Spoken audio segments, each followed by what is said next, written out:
Good day, everybody, and welcome to another edition of the Military and Foreign Affairs Network. I am your host, the voice of reason. In today's episode, we are continuing our ongoing coverage of Battlefield Promised Land, aka the war between Hamas and Israel. Now, first, before I start, I think I want to take the opportunity to declare my stance on this situation, on this issue. And my stance, my declaration is this.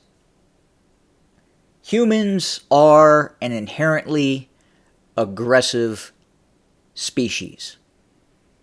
We are deeply flawed. Case in point, even if you would take the most utopia-driven hippie commune, peaceniks. It has been proven that eventually, even those far-left, utopia-driven peaceniks start to kill each other. And usually it's over women. Now, obviously, if there's no women, there would be other issues that would come to the forefront. It is what we do. And this channel examines what we do as humans. And this is part of it in terms of what we're watching right now taking place between Israel and Hamas. Now, do I have a moral compass? I do. And does that moral compass tend to point in a direction that I feel correct? It does. And for all of us, everyone watching this program and not watching this program, we are all the same in that matter. Some of you are going to support Hamas, the Palestinians. Some of you are going to support the Israelis. But at the end of the day, this is what we do. We have been doing it for thousands upon thousands upon thousands of years. That is the absolute truth. So what is happening on the ground? So as we speak, Israeli forces are continuing to clear out Hamas fighters that have crossed into Israel proper. As we speak, the Israeli military is continuing to mobilize. By some reports, by some accounts, as many as 300,000 Israelis will be mobilized for possible military operations.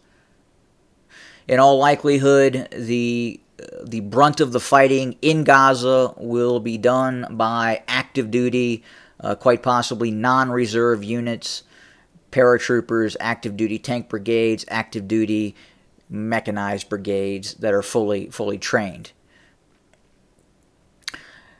Now, what is Israel doing as we speak? It's doing what we believed it would do, and that is it is sealing off the Gaza Strip. What Hamas did in terms of attacking predominantly soft civilian targets, with the exception of a very few hardened military sites, semi-hardened military sites, it has hardened the position, obviously, of Israel, but also of those who may or may not support Israel. Israel is going to have the ability to do now what it has never had the ability to do before. Make no mistake of that. And what we're seeing right now with the Israelis sealing off Gaza, food, water, electricity. The 2 million Palestinians living in Gaza, if this continues, will in all probability be eating each other within 30 days.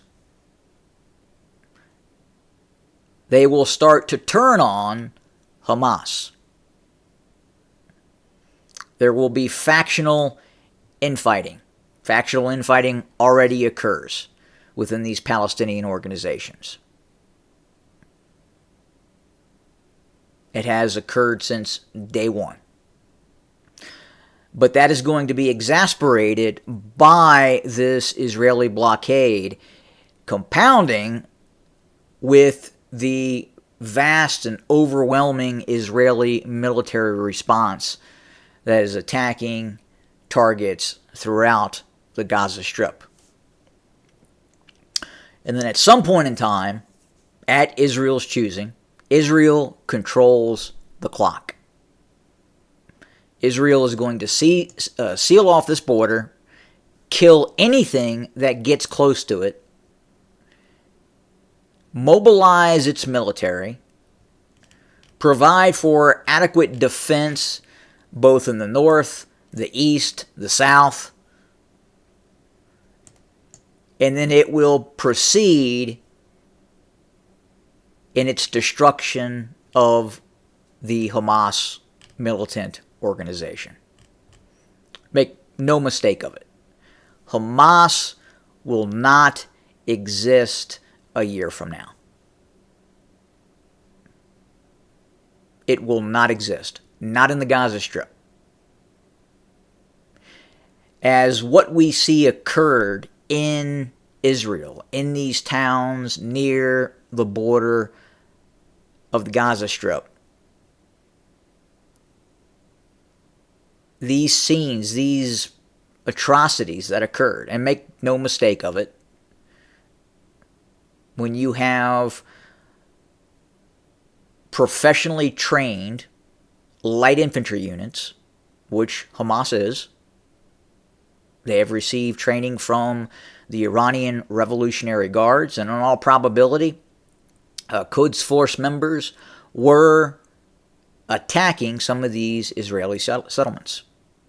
So when you have professionally trained light infantry units going into towns, going into homes of Israelis and executing them, and we know this happened, the Israeli response is going to be unrestrained.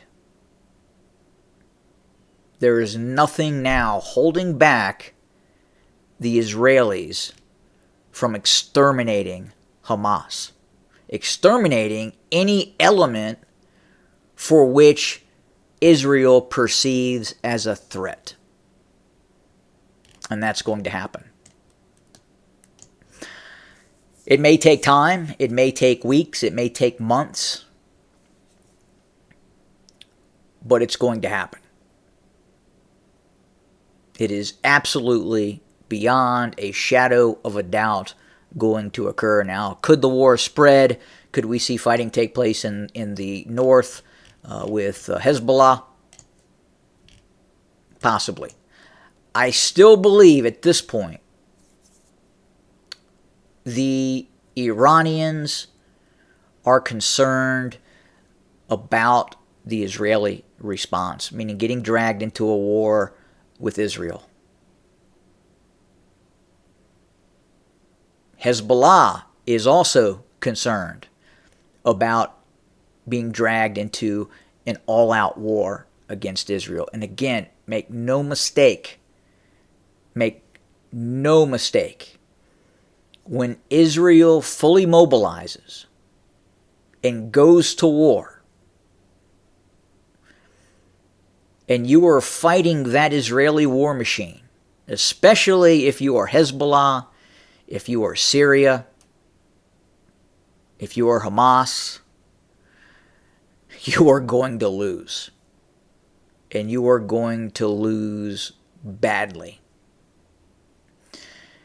And again, as I've talked about before, Hamas has killed itself. It has committed suicide. It has fallen upon its sword. Yes, did it make a big splash? Indeed. Did it threaten the Israeli state? No, it did not. Did they kill a lot of civilians? Yes, they did. Did they kill some Israeli soldiers? Yes, they did. But at the end of the day, for Hamas, it is over with. I will have more reporting very, very soon. I have to run an errand, and I will soon return with more content. Thanks for joining us today, and as always, have a good day.